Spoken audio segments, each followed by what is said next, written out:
오늘 이 새벽에 하나님께서 우리에게 주시는 하나님 말씀은 사무엘상 10장 1절에서 9절까지 말씀, 저와 여러분이 한 절씩 나누어서 교독하도록 하겠습니다.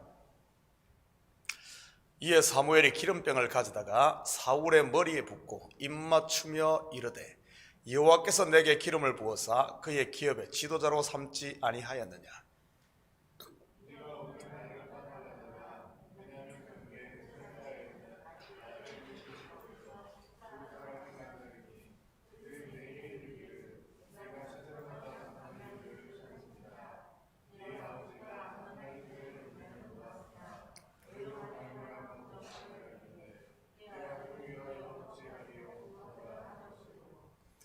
내가 거기서 더 나가서 다볼 상수리 나무에 이르면 거기서 하나님을 배우려고 베델로 올라가는 세 사람을 만나리니, 한 사람은 염소 새끼 셋을 이끌었고, 한 사람은 떡 세 덩이를 가졌고, 한 사람은 포도주 한 가죽 푸대를 가진 자라.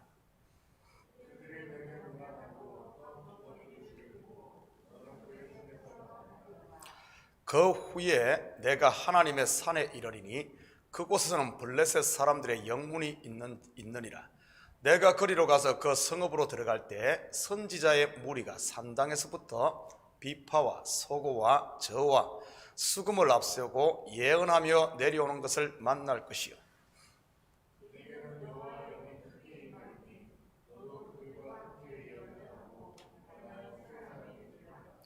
이 징조가 내게 임하거든 너는 기여를 따라 행하라. 하나님이 너와 함께 하시느니라.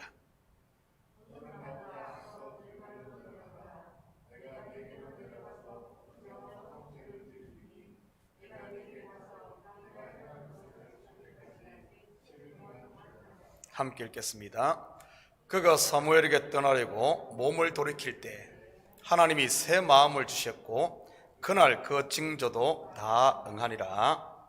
아멘. 좋은 아침입니다.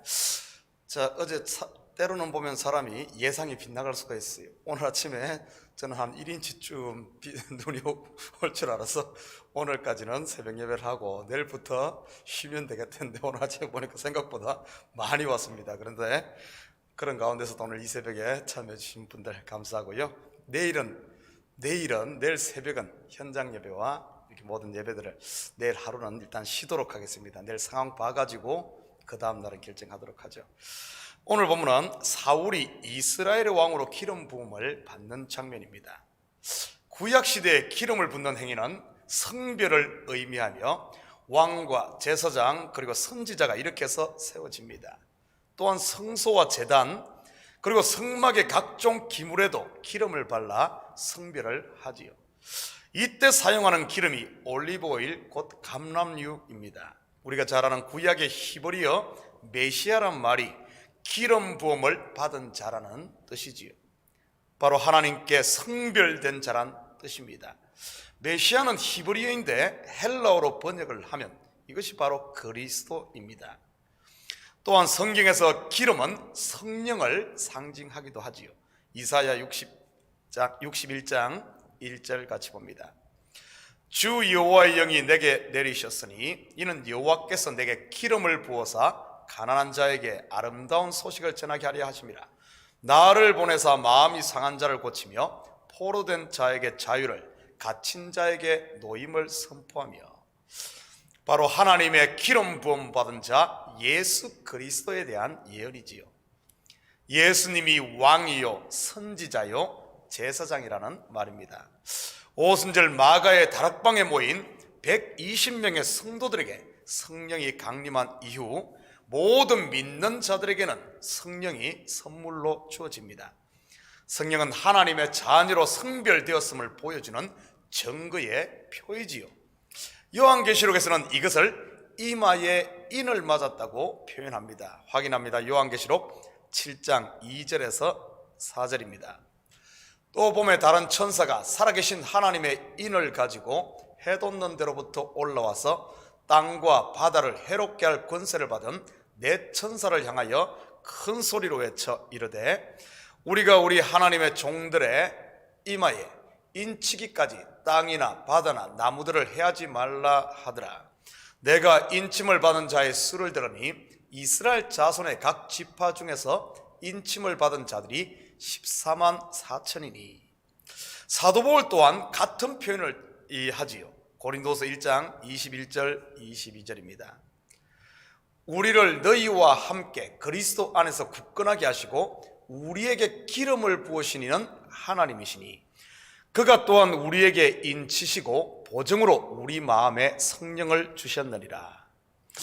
그래서 성령을 받은 성도들은 구약의 언어로 하면 바로 기름 부음을 받은 자이지요.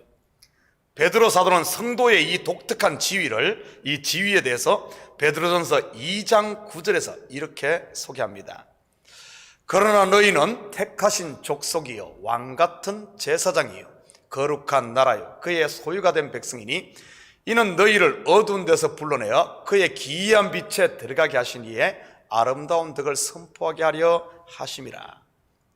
바로 성도는 그리스도와 함께 왕노릇하는 존재요 제사장이라는 사실입니다. 그리고 사망에서 불러내어 생명의 빛에 들어가게 하신 예수 그리스도를 전하고 선포하는 선지자인 것이지요. 손자병법에 보면 지피지기면 백전불태란 말이 나옵니다. 바로 적을 알고 나를 알면 100번 싸워도 위태롭지 않다는 말이지요. 성도들에게 있어 세상을 이기는 가장 강력한 힘은 내가 누구인가를 바로 아는 것입니다. 나는 하나님의 것이라는 확실한 정체성이 있을 때 사단이 감히 손대지 못하는 것이지요. 매일매일의 삶을 이런 신앙 고백과 확신으로 사는 우리 참교회 성도들 됐으면 좋겠습니다. 사무엘 선지자는 사울에게 기름을 부은 후 그에게 3가지 징조가 임할 것을 예언합니다. 오늘은 이 3가지 징조 속에 담긴 의미들을 살펴보도록 하겠습니다. 2절 같이 봅니다. 내가 오늘 나를 떠나가다가 베냐민 경계 살사에 있는 라헬의 묘실 곁에서 2 사람을 만나리니 그들이 내게 이르기를 내가 찾으러 갔던 암나귀들을 찾은지라. 내 아버지가 암나귀들의 염려는 놓았으나 너희로 말미암아 걱정하이르되 내 아들을 위하여 어찌하리요 하더라 할 것이요. 첫 번째 임한 징조는 잃어버렸던 아버지의 암나귀를 찾았다는 소식을 듣게 됩니다. 사울이 여기까지 오게 된 계기가 무엇입니까? 바로 암나귀를 찾기 위해서이지요. 그런데 사울이 왕으로 기름 부음을 받자 잃었던 암나귀를 찾습니다. 이것은 이스라엘이 왕을 찾았음을 의미한다고 했지요. 그런 것 보면 이름을 통해 차점에 이르게 됩니다. 암나귀들을 이름으로 이스라엘의 왕을 찾았으니까요. 우리의 신앙생활도 마찬가지입니다. 성도들의 삶에 있어 이름은 반드시 차점을 전제로 한다는 사실이지요. 땅의 것을 잃을 때 하늘의 것을 찾는 것이지요. 여러분의 삶을 한번 생각해 보십시오. 지금까지 살면서 얼마나 많은 것을 잃었습니까? 그런데 그 잃은 것이 그대로 빈자리로 있던가요? 아닙니다.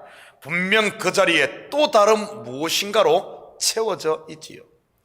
여러분이 만약 믿음으로 살려고 노력했다면 분명 이런 자리에 더 좋은 것으로 채워져 있을 것임이 틀림없습니다.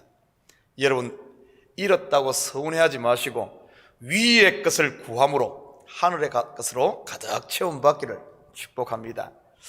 그리고 이 일이 일어난 곳이 어디입니까? 라헬의 묘실 곁이지요. 라헬에 대해서는 앞전 설교에서 다루어서 알고 계실 것입니다.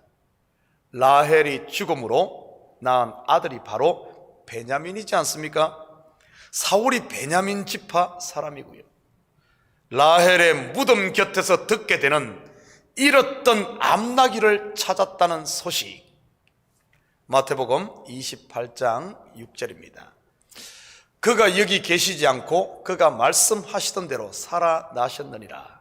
와서 그가 누우셨던 곳을 보라. 예수님의 무덤 곁에서 듣는 잃었던 주님의 부활 소식, 바로 하나님이 아들을 이름으로 찾은 저와 여러분의 이야기지요. 3절, 4절 계속해서 봅니다. 내가 거기서 더 나아가서 다볼 상수리 나무에 이르면 거기서 하나님을 배우려고 베델로 올라가는 세 사람을 만나리니 한 사람은 염소 새끼 셋을 이끌었고 한 사람은 떡 세 덩이를 가졌고 한 사람은 포도주 한 가죽 푸대를 가진 자라. 그들이 내게 문안하고 떡 두 덩이를 주겠고 너는 그의 손에서 받으리라. 두 번째 사울에게 임한 징조는 하나님의 집에 제사드리러 가는 세 사람으로부터 떡 두 덩이를 받게 되는 일입니다. 사울은 다볼 상수리 나무에서 세 사람을 만나게 되지요. 한 사람은 염소 새끼 셋을, 한 사람은 떡 세 덩이를, 그리고 한 사람은 포도주 한 가죽 푸대를 가지고 있었습니다. 이들은 지금 하나님의 집에 제사를 드리기 위해 올라가고 있었습니다. 염소 새끼는 희생 제사를 드리기 위한 제물, 떡은 소제로 드릴 제물, 그리고 포도주는 전제로 드릴 제물이지요. 그런데 사울이 그들로부터 받은 것은 떡 세 덩이 중 두 덩이입니다. 떡 두 덩이를 받았다는 뜻이 무슨 의미일까요? 배고플까 봐 먹으라고 준 것일까요? 단순히 그런 이야기는 아닙니다. 이것은 율법으로 상징되는 사울 왕조의 모습을 보여주는 예언입니다. 지난 새벽에 제가 사울을 공부할 때는 항상 다윗과 비교해서 봐야 한다고 했습니다. 왜냐하면 사울과 다윗은 하나의 짝이기 때문입니다. 마치 선악과와 생명과처럼 말이지요. 다윗은 예수 그리스도의 예표적인 인물이라고 했습니다. 예수 그리스도는 유월절 어린 양 곧 희생 제물이 되셨고 또한 친히 잔치의 기쁨을 더하는 천국 음료인 포도주가 되셨지요. 바로 죄사함으로 말미암는 기쁨의 혼인잔치가 다윗 곧 예수 그리스도로 완성됨을 보여줍니다. 그런데 사울이 받은 것은 떡 두 덩이입니다. 염소 새끼나 아니면 포도주는 받지를 못했지요. 그렇다면 왜 이들은 다른 것은 안 주고 떡만 주었을까요? 요한복음 6장 49절 50절입니다.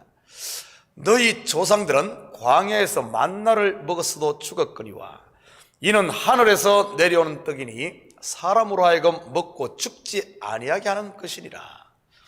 광야에서 조상들이 만나를 먹고도 죽었다는 말이 무슨 의미입니까? 하나님이 주신 율법을 땅의 양식 곧 자기들의 배를 위해서 먹었다는 의미이지요. 만나를 통해 하늘 양식인 하나님의 은혜와 사랑을 보지 못하고 자기 의를 세우려고 했지요. 그러니 유대인들이 떡 곧 율법을 받고도 생명의 떡이신 예수님을 영접하지 않았던 것이고요.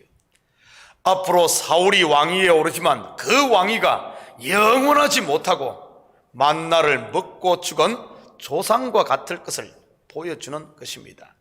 이것은 우리에게도 마찬가지입니다. 하나님의 말씀을 통해 우리를 향한 하나님의 사랑을 알지 못하고 복하면서 내 배만 위한다면 은혜와 평강의 하나님 나라를 누리지 못하고 율법의 짐에 짓눌리게 되는 것을 말하지요. 떡만 받아서는 안 됩니다. 염소 새끼를 받아 우리도 예수 그리스도처럼 자기를 부인하고 자기 십자가를 져야 하지요. 또한 포도주도 받아 하늘의 기쁨도 누리며 살아야 하는 것입니다. 우리 6절 계속해서 봅니다.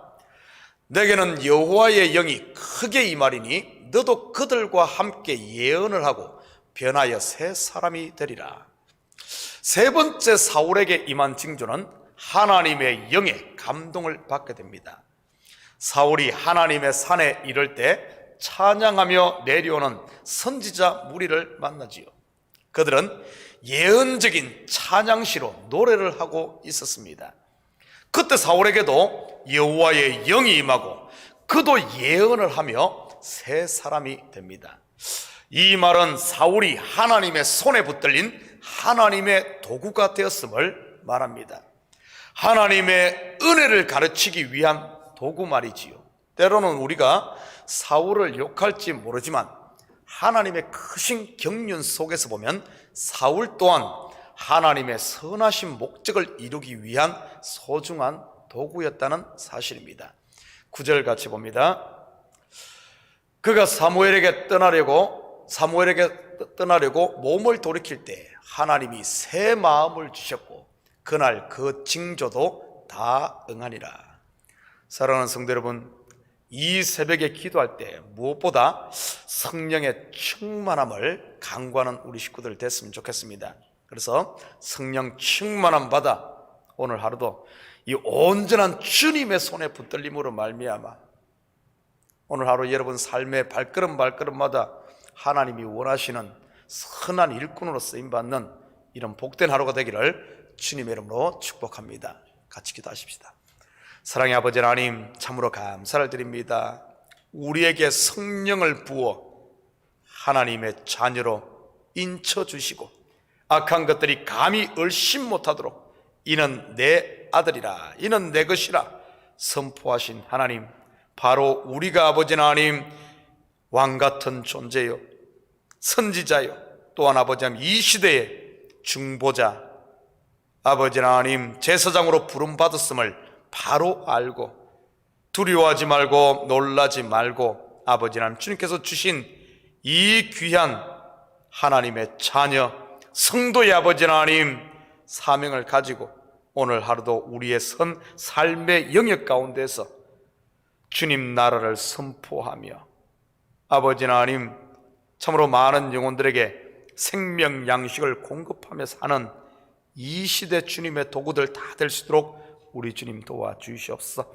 특별히 간구할 때마다 우리 속에 성령의 충만함을 주셔서 우리 속에 있는 어둠의 세력들을 아버지 하나님 물리치게 하시고 빛으로 가득 채워진 하나님 나라를 사는 저희들 되게 도와주시옵소서. 감사드리며 예수님의 이름으로 기도드립니다. 아멘.